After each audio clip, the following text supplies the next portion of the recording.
For this next video, I'm going to attempt to explain what we mean by the term network transfer. And I'm going to try to explain what the mechanics are of configuring this on the ICM, in the config manager, and also in the ICM script. And then explain why we even offer such a thing as a network transfer, and also show the call flows.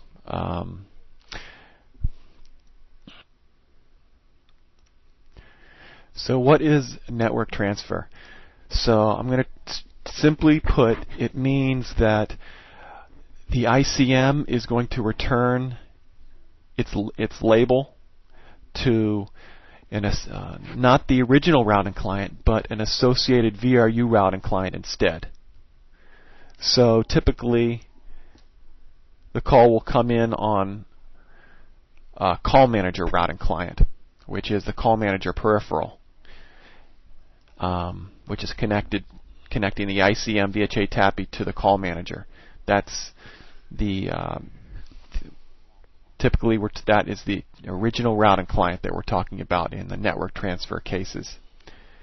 And instead of returning the label to that routing client, if you have network transfer flag turned on for the call, it returns the VRU or the agent label to the VRU, the associated VRU routing client, which is CVP in this discussion.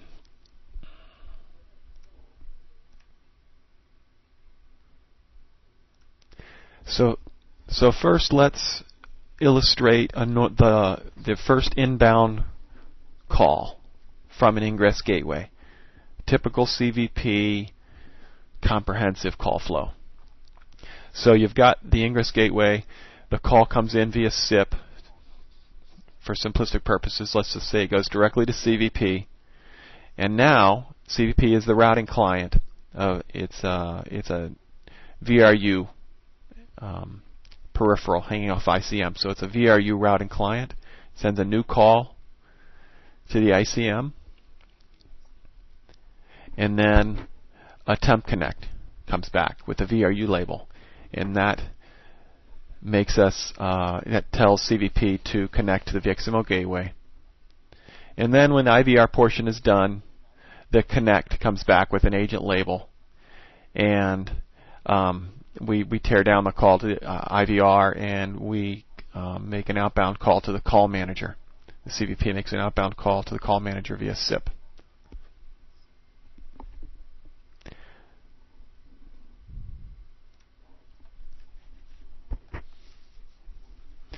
Next, I'm going to show what Agent 1 is going to do when he makes a transfer, either a console transfer or a blind transfer from the agent desktop. And so this is going to be done from the call manager routing client. And the call manager is connected to the ICM, of course, via JTAPI to the call manager peripheral. So you're going to get when Agent 1 dials his dialed number, it's going to be a route point extension. So that goes over JTAPI to the call manager to the associated script that's scheduled for that DN for the call manager routing client. Now, say Agent 2 is not available, and this is a queuing scenario. So the VRU label, in JED 125 it's a temp connect, but this is a JTAPI connection. So essentially it's the VRU label for the call manager routing client is returned to the call manager. And then, so now that is routed via route pattern out of SIP trunk to CVP directly. So now this is an inbound call, an IP originated call essentially for CVP. And we're going to turn around and do the same thing that CVP normally does with inbound calls, is it sends a new call to the ICM over JED 125. CVP is a VRU peripheral, VRU routing client. It's going to send a new call to the ICM and get back the VRU label for its routing client, which is different than the call manager's routing client. So the temp connect comes back because we're doing queuing here. Temp connect is returned to CVP, and CVP now finally makes the call via SIP to the VXML gateway, and Agent 1 would hear queuing because Agent 2 is not available. So again, this is the normal case without a network transfer. And the important thing to understand is the distinction between the two routing clients here. What we mean by a routing client. So now as we move on to the next slide, we'll show, hopefully it will be clear exactly what a network transfer is in comparison to this slide.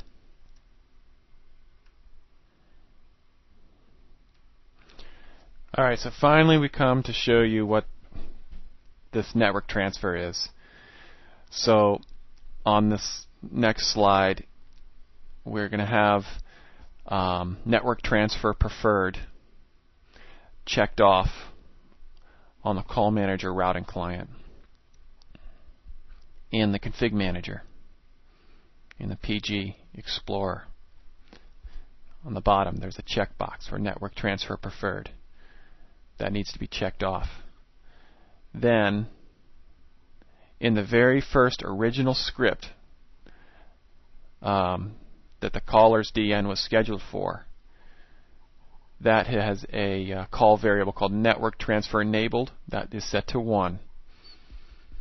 And now what happens when Agent 1 dials his route point over JTAPI and gets queued, or doesn't even get queued, it doesn't matter. Agent label or VRU label, doesn't matter. That label does not go back to the call manager routing client. It goes to the, since we are doing a network transfer, that label goes back to the associated VRU routing client. And it's associated because it is, I think it picks the first one in the list next to, in the network, for that network VRU, the labels for that VRU. It finds the closest one. So that's associated, and it goes back to CVP instead of the call manager routing client, and then CVP does its routing. So you can see that there's one less port or license used for this call flow. Now, some explanation about console transfers or blind transfers with network transfer.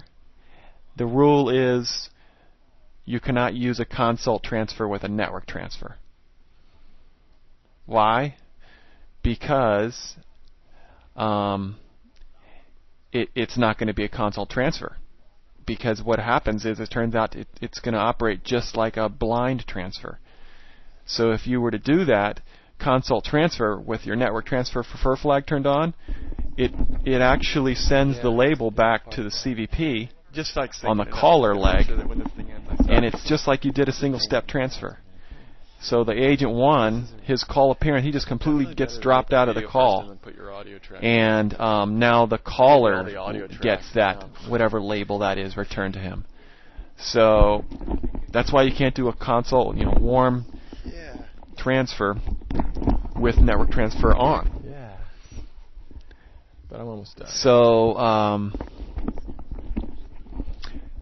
So you can actually compare a a normal single step transfer without network transfer. I'll come over as soon as this is done. With what happens with a console transfer when you do have network transfer turned on. They're going to look. They're both going to be blind transfers.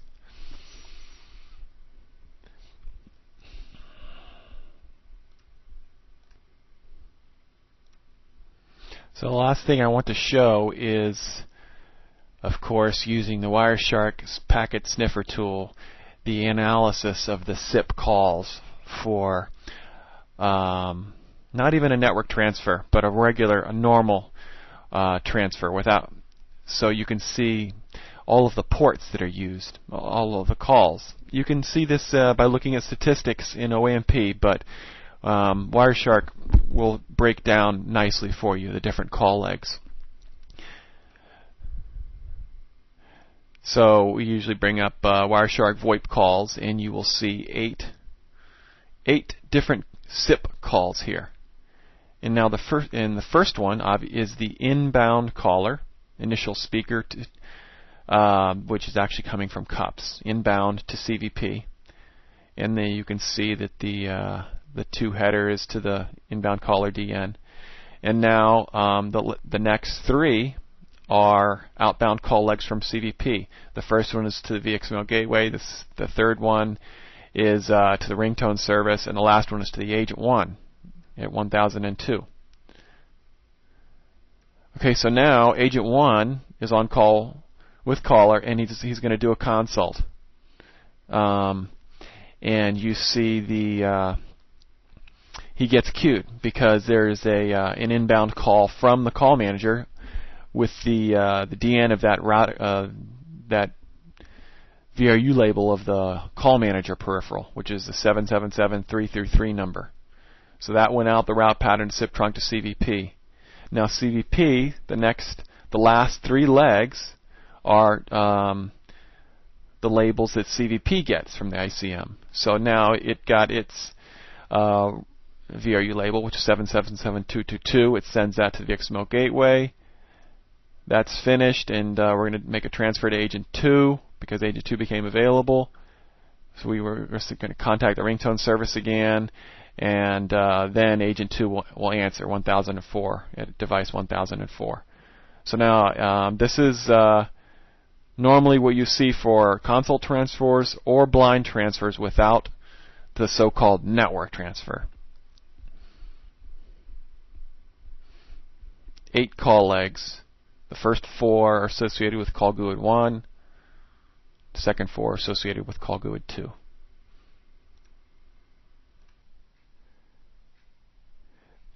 So before we end this video, let's summarize a few things about network transfer. The primary reason to use this ICM setting to perform a network transfer is basically to save ports or licenses on the CVP call server. The next point to mention, which you might have seen in the video, is the mechanics of it. So again, you want to set network transfer preferred checkbox on the call manager peripheral and leave it unchecked on the CVP peripheral. And in the very first script that is scheduled for the inbound caller's DN, the first script, that's where you set the call variable for network transfer enabled equal to 1. You do not set that on the script that is scheduled for the JTAPI route point transfer DN that agent 1 dials. And that